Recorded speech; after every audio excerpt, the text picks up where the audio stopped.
Good evening. এটা বিশেষ কথা আলোচনা কৰিবৰ কাৰণে আপোনালোকক জনাবৰ কাৰণে আজি আপোনালোকৰ সন্মুখলৈ আহিছোঁ। মই মৃদুল শৰ্মা। এই প্ৰডাক্টটোৰ পৰা আমি পাব পৰা স্বাস্থ্যগত লাভালাভ কি হ'ব পাৰে সেই কথাখিনি এবাৰ আপোনালোকৰ ওচৰত আলোচনা কৰিব আজি মোৰ মন গৈছে। এই প্ৰডাক্টটো হ'ল aloe vera juice, ideal aloe vera juice. এতিয়া এল'ভেৰাটো আপোনালোকে জানেই, চিনি পায়, গছডালো চিনি পায়, কোনোবাই ঘৰতে ব্যৱহাৰো কৰে, ছালত চুলিত ব্যৱহাৰ কৰে, কোনোবাই আনকি ঘৰতে হোৱা এল'ভেৰা খাওঁ বুলিও কেতিয়াবা আমাক কৈছে।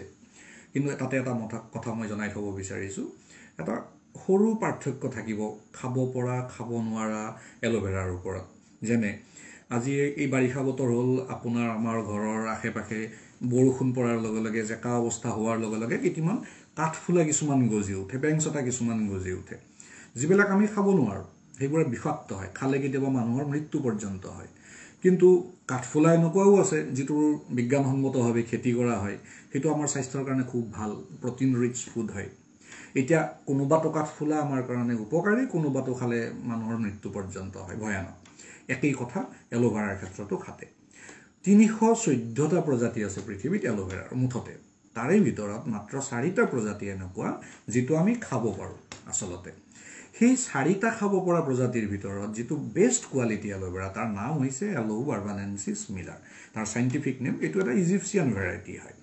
সেই বিশেষ প্ৰজাতিটোৰ খেতি কৰিছে এই কোম্পানীয়ে, আইডিয়েল ৱে মাৰ্কেটিং প্ৰাইভেট লিমিটেড, যাক জনপ্ৰিয়ভাৱে আইডিয়েল এল'ভেৰা বুলি আমি কওঁ, মানুহৰ মুখে মুখে প্ৰচলিত।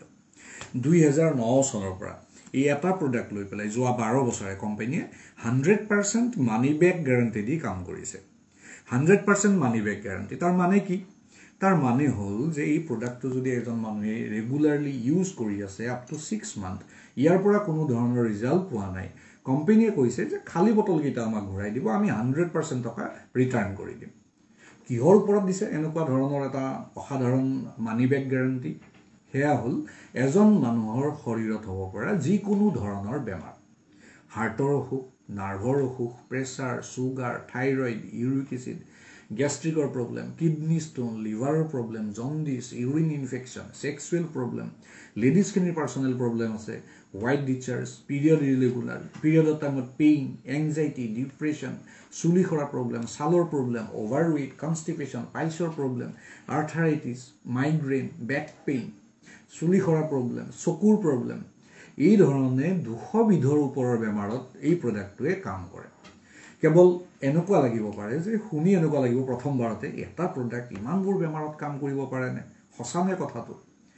এই সমস্যাটো আপোনাৰো হয়, মোৰো হয়। কিন্তু আমি বুজিবলগীয়া কথাটো হ'ল এই প্ৰডাক্টটো কোনো ধৰণৰ মেডিচিন নহয়। প্ৰথম কথা, মেডিচিন এটাৰ কাম কৰিব কেনেকৈ? আপোনাৰ এটা বেমাৰ, তাৰ কাৰণে 3-4টা মেডিচিন থাকিব, বেমাৰ সলনি হ'ব, মেডিচিন সলনি হ'ব। হাজাৰ হাজাৰ বেমাৰ আছে, ততোধিক হাজাৰ হাজাৰ মেডিচিন আছে। এই প্ৰডাক্টটোৱে বেমাৰৰ লগত ইয়াৰ কোনো সম্পৰ্ক নাই, এই বেমাৰৰ ওপৰত কাম নকৰে, কাম কৰিব আপোনাৰ মোৰ অভাৰঅল শৰীৰটোৰ ওপৰত। ইয়াৰ প্ৰথম আৰু প্ৰধান কাম কৰাৰ ধৰণটো হৈছে ই আমাৰ শৰীৰটো ডিটক্সিফাই কৰে, এটা ইনাৰ বডি ক্লিনজাৰ হিচাপত কাম কৰে। আপুনি সদায় গা ধুৱে, সদায় দাঁত ব্ৰাছ কৰে, কিন্তু আমাৰ শৰীৰৰ ভিতৰৰ যিখিনি অৰ্গেন, যি ছিষ্টেম, সেইখিনি আমি কোনোদিন জীৱনত পৰিষ্কাৰ কৰাৰ কোনো ব্যৱস্থা, কোনো উপায় আজিলৈকে পোৱা নাই। এই প্ৰডাক্টটোৰ সেইটো কাম। এটা মই উদাহৰণ কৰিছোঁ, আজিৰ পৰা 20 বছৰ 15 বছৰ আগলৈ আপুনি ঘূৰি যাওক, আপুনি মনত পেলাওক, বজাৰৰ পৰা যেতিয়া দাইলি চাউল ঘৰলৈ আনিছিলে তাত কিছুমান সৰু সৰু পোক আছিলে। আজি আছেনে? নাই। একদম পৰিষ্কাৰ দাইল, পৰিষ্কাৰ চাউল, যেতিয়া পানী লৈ ধুব ওলাব তাতে চাবোনৰ ফেনৰ নিচিনা ফেন ওলায়। 8 বাৰ 10 বাৰ ধুলেও ফেনটো শেষ নহয়, আমনি লাগি বহাই দিব লগা হয়, তাকে আমি খাওঁ। বস্তুটো কি আছিলে? সেইটো আছিলে কীটনাশক দৰৱ। তাতে দিয়া আছে, তাতে আছে কাৰণে পোক পৰুৱা আহিব নোৱাৰে, খাব নোৱাৰে, খালে সিহঁত মৰে। ইমান বিষাক্ত বস্তু, পোক পৰুৱাৰ কাৰণে ইমান ভয়ানক। এইটো আমাৰ কাৰণে কিমান ভয়ানক হ'ব পাৰে, আমাৰ ল'ৰা ছোৱালীৰ কাৰণে কিমান বিপদজনক হ'ব পাৰে। বজাৰৰ পৰা যি শাক পাচলি তৰি তৰকাৰী কিনি আনিছোঁ তাতো কীটনাশক দৰৱ। আম কিনিছোঁ, কল কিনিছোঁ, ভাল বস্তু বুলি খাইছোঁ বা ল'ৰা ছোৱালীক খুৱাইছোঁ, তাত গেছ দি পকোৱা আছে। লোকেল মাছ বুলি ভাবি খাইছোঁ, চালানীটো খোৱা নাই, এইটো ফিচাৰীত ইউৰিয়া দি ডাঙৰ কৰা আছে। যি বস্তু আমি বজাৰৰ পৰা আনি খাইছোঁ তাতেই কিছুমান বিষাক্ত পদাৰ্থ, হাৰ্মফুল কেমিকেল আছে, যিটো বছৰ বছৰ আপোনাৰ মোৰ শৰীৰত জমা হৈ নানানটা জটিল বেমাৰৰ সৃষ্টি কৰে। জটিল মানে মই এইটো ক'ব বিচাৰিছোঁ যে এটা বেমাৰ হ'ল ৩-৪ দিন মেডিচিন খালে ভাল পাই গ'লোঁ, সেইটো নহয়। সেই ধৰণৰ বেমাৰৰ সংখ্যা লাহে লাহে কমি গৈছে। এতিয়া বেমাৰ হ'ল এবাৰ ষ্টাৰ্ট হ'লে গোটেই জীৱন তাক লগত লৈ চলিব লাগিব, মেইনটেইন কৰি চলিব লাগিব, দৰৱ খাব লাগিব। সেই দৰৱৰো আকৌ পাৰ্শ্বক্ৰিয়া থাকিব। এই প্ৰডাক্টটোৰ কাম হ'ল সেই যিখিনি বিষাক্ত পদাৰ্থ আমাৰ শৰীৰত জমা হৈ থাকিলে, যিখিনি আমাৰ শৰীৰে গ্ৰহণ কৰিব নোৱাৰে কিন্তু উলিয়াই দিবও নোৱাৰে, যাৰ পৰা আমাৰ শৰীৰৰ অনিষ্ট হৈছে, সেইখিনি প্ৰত্যেক দিনে পেচাব পায়খানা ঘামৰ দ্বাৰা আমাৰ শৰীৰৰ বাহিৰলৈ উলিয়াই দিব। সেই প্ৰক্ৰিয়াটোৰে কি হয়, লাহে লাহে আমাৰ শৰীৰটো বিষমুক্ত হৈ যায় আৰু লাহে লাহে বেমাৰমুক্ত হৈ যায়। কেনেকৈ? এই প্ৰডাক্টৰ কোনো ছাইড এফেক্ট নাই, কোনো ৰিয়েকশ্যন নাই। আগৰ পৰা কিবা দৰৱ পাতি খাই আছে ৰেগুলাৰলি, সেয়াও খাব, এই প্ৰডাক্টটো ৰেগুলাৰলি খাব, যেনেকৈ খাব লাগে। মই শেষৰ ফালে ক'ম কেনেকৈ খাব লাগে। লাভটো কি হ'ব? এমাহমান যোৱাৰ পৰা এই প্ৰডাক্টটোৱে ইয়াৰ ৰিজাল্ট দেখুওৱা আৰম্ভ কৰিব। প্ৰথম অৱস্থাত হ'ব কি, আগৰ পৰা যি দৰৱ পাতি খাই আছে তাৰ ষ্ট্ৰেংথটো কমাব পাৰিব। প্ৰথমে 2-3 মাহমান যোৱাৰ পিছত হ'ব আগৰ পৰা যি দৰৱ পাতি খাই আছে তাৰ সংখ্যাটো কমাব পাৰিব। 6 মাহমান যোৱালৈকে সেই দৰৱ পাতিখিনি আপুনি বন্ধ কৰিব পৰা অৱস্থা এটালৈ আহিব। কেৱল এটা সুখাদ্য হিচাপে এই প্ৰডাক্টটো আপুনি ৰেগুলাৰ কণ্টিনিউ কৰিব পাৰে আপুনি যদি ইচ্ছা কৰে। এয়া হ'ল ই কাম কৰাৰ প্ৰথম আৰু প্ৰধান ধৰণটো, ডিটক্সিফিকেশ্যন অফ ইয়ৰ ইনাৰ ছিষ্টেম। দ্বিতীয় এটা খুব দৰকাৰী কাম ই কৰে, আমাৰ ইমিউন ছিষ্টেমটো ডেভেলপ কৰে, ষ্ট্ৰেংথেন কৰে ফাৰ্ডাৰ। তাৰ কাৰণে আমাক প্ৰয়োজন প্ৰাকৃতিক ভিটামিন মিনাৰেল, যিটো আমি প্ৰাকৃতিকভাৱে আজিৰ সময়ত পোৱাটো অসম্ভৱ। ই প্ৰাকৃতিক 12টা ভিটামিন, 18টা মিনাৰেল, 2টা হৰমন, 19টা এমাইনো এচিড, 12টা এন্থ্ৰকুইনল, 8টা এনজাইম, এনেকৈ 75 বিধ প্ৰাকৃতিক ইনগ্ৰেডিয়েণ্ট প্ৰত্যেক দিনে আমাক ছাপ্লাই কৰে। তাৰ ৰিজাল্ট হিচাপে আমাৰ যিটো ৰোগ প্ৰতিৰোধী ক্ষমতা শৰীৰৰ, সেইটো বৰ্তমান অৱস্থাতকৈ কেইবাগুণো বৃদ্ধি হৈ যায়। তাৰ লাভ কি? বাহিৰৰ পৰা পটককৈ এটা নতুন বেমাৰে আপোনাক আক্ৰমণ কৰিব নোৱাৰে। কিবা যদি ইতিমধ্যে শৰীৰৰ ভিতৰত আছে সেইটো বাহিৰলৈ উলিয়াই দিয়ে। এণ্টিছেপ্টিক হিচাপে কাম কৰে। কিবা হিডেন ইঞ্জুৰি, ইনফেকশ্যন আছে, এইটো ভিতৰতে ৰিপেয়াৰ কৰি দিয়ে। এণ্টি অক্সিডেণ্ট হিচাপত কাম কৰে। তাৰ অৰ্থ ই কেঞ্চাৰ ৰোগটো হ'ব নিদিয়ে, প্ৰিভেণ্ট কৰে, বাধা দি ৰাখে। প্ৰিমেচিয়ৰ এজিং, অকাল বাৰ্ধক্য, সেইটোও প্ৰতিৰোধ কৰে। মানে এজন মানুহ প্ৰকৃত বয়সতকৈ আগতীয়াকৈ বেছি বৃদ্ধ দেখা হয়, বা তেওঁ নিজকে বয়সস্থ যেন অনুভৱ কৰে, শাৰীৰিক আৰু মানসিকভাৱে দুৰ্বল অনুভৱ কৰে, উৎসাহবিহীন অৱস্থা এটালৈ আহে। সেই অৱস্থাটো ই হ'ব নিদিয়ে, বাধা দি ৰাখে। এই ধৰণে এটা 360 ডিগ্ৰী প্ৰটেকশ্যন এই প্ৰডাক্টৰ পৰা আমি পাওঁ। অৰ্থাৎ কোনোবা মানুহৰ, আমাৰ পৰিয়ালৰ কোনোবাজনৰ কিবা এটা বেমাৰ আছে, লাহে লাহে সেই বেমাৰটোৱেই নোহোৱা কৰিব। যাৰ একো অসুখ নাই, স্বাস্থ্যৱান মানুহ, তেওঁ কৰিব কি, তেওঁ যাতে ভৱিষ্যতে বেমাৰত পৰিবলগীয়া নহয়, সেই ব্যৱস্থাটো ই এনচিয়ৰ কৰিব। এইটো হ'ল ইয়াৰ কাম কৰাৰ ধৰণ। ইয়াক খাব লাগে কেনেকৈ মই দেখুৱাই দিছোঁ। ভালকৈ জোকাৰি ল'ব লাগে। ইয়াত এটা মেজাৰিং কেপ এটা আছে, 30 ml।